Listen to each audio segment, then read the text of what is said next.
नमस्कार छात्रों, आप सभी का स्वागत है हमारे इस YouTube चैनल स्टडी विद वेद पारिक पर।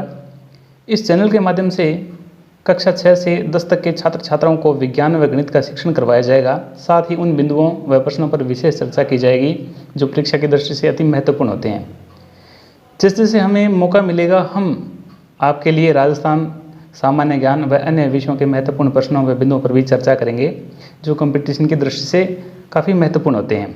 अतः आप हमसे जुड़े रहने के लिए हमारे चैनल को सब्सक्राइब ज़रूर करें व बेल आइकन को भी दबा देवें ताकि आपको हमारे कंटेंट लगातार मिलते रहें।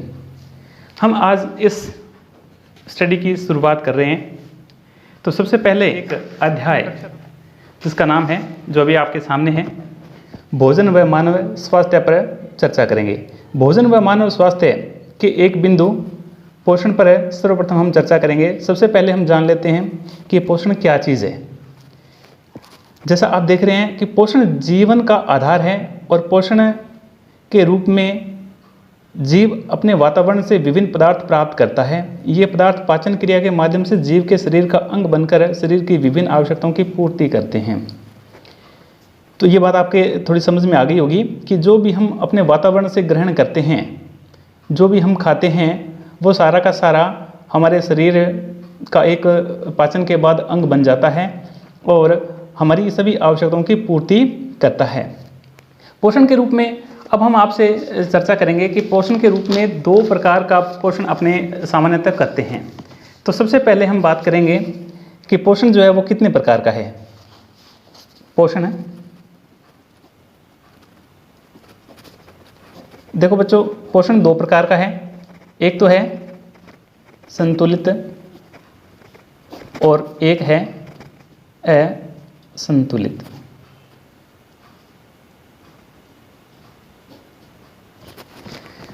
संतुलित पोषण या संतुलित भोजन भी इसे कहते हैं।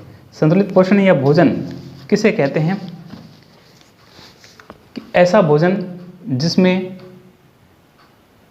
वे सभी आवश्यक पोषक तत्व भोजन में उपलब्ध हो जिनकी हमारे शरीर को आवश्यकता होती है, तो उसे संतुलित भोजन कहते हैं। वे इसके बाद में अब अपने जैसे बात करेंगे भी असंतुलित भोजन। असंतुलित भोजन वो भोजन है या वो पोषण है जिसमें एक या एक से अधिक पोषक तत्वों की लगातार अनुपलब्धता हो, तो उसे असंतुलित भोजन या पोषण कहते हैं। असंतुलित भोजन को कुपोषण भी कहते हैं। अब इनकी थोड़ी सी अपने परिभाषा ढंग से देख लेते हैं। देखो बच्चों, पहले है संतुलित आहार।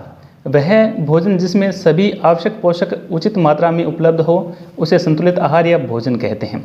इसके बाद में असंतुलित आहार, वह भोजन जिसमें किसी भी पोषक की कमी या अनुपलब्धता हो को असंतुलित आहार कहते हैं। इसे कुपोषण भी कहते हैं।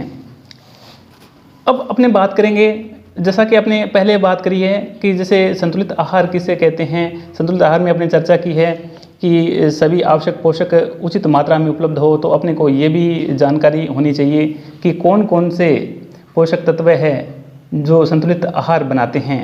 तो उनके बारे में हम चर्चा करेंगे, बातचीत करेंगे कि पहले पोषक तत्व, हमारे लिए निम्न पोषक तत्व आवश्यक है जो हमारे भोजन में उचित मात्रा में होने चाहिए।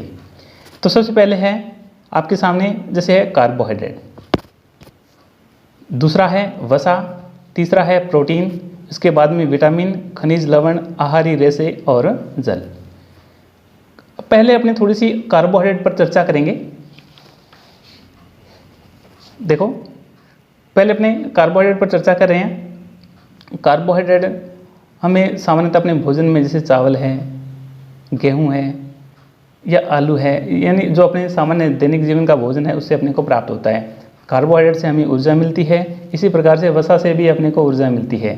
जब हमारे शरीर में कार्बोहाइड्रेट की कमी हो तो उस समय हमें वसा से ही ऊर्जा मिलती है। वसा से कार्बोहाइड्रेट की तुलना में अधिक अपने को ऊर्जा मिलती है।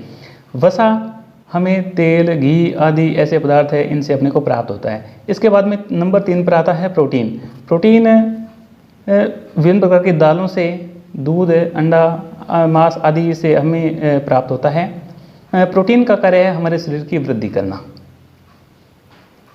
इसके बाद विटामिन वे आवश्यक पोषक तत्व हैं जो बहुत ही सूक्ष्म मात्रा में हमारे लिए आवश्यक है, लेकिन अति महत्वपूर्ण है।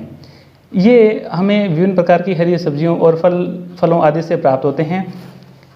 इनकी उपस्थिति बहुत महत्वपूर्ण है क्योंकि ये हमें जो है रोग प्रतिरोधक क्षमता प्रदान करते हैं।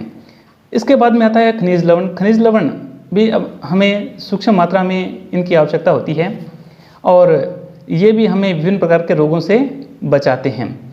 इसके बाद है आहारी रेशे। आहारी रेशे वैसे तो अपने शरीर के लिए कोई ऊर्जा प्रदान करने वाले नहीं होते हैं, लेकिन फिर भी इनकी उपस्थिति अति महत्वपूर्ण है क्योंकि आहारी रेशे हमारी आहार नाल को साफ करते हैं, हमें कब्ज या गैस आदि इस प्रकार के रोगों से हमें बचाते हैं। इसके बाद में नंबर 7 पर है जैसे जल। तो जल इसलिए आवश्यक है क्योंकि जो भी अपने भोजन ग्रहण करते हैं उसका अवशोषण जो है वो जलीय माध्यम में ही हो सकता है, इसलिए हमें जल की बहुत आवश्यकता है।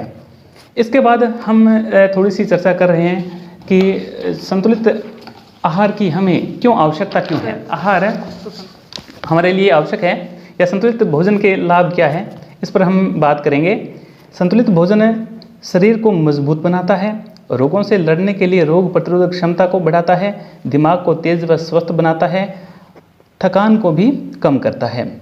तो बच्चों आज के लिए इस वीडियो में इतना ही, इतने पर ही हम चर्चा करेंगे।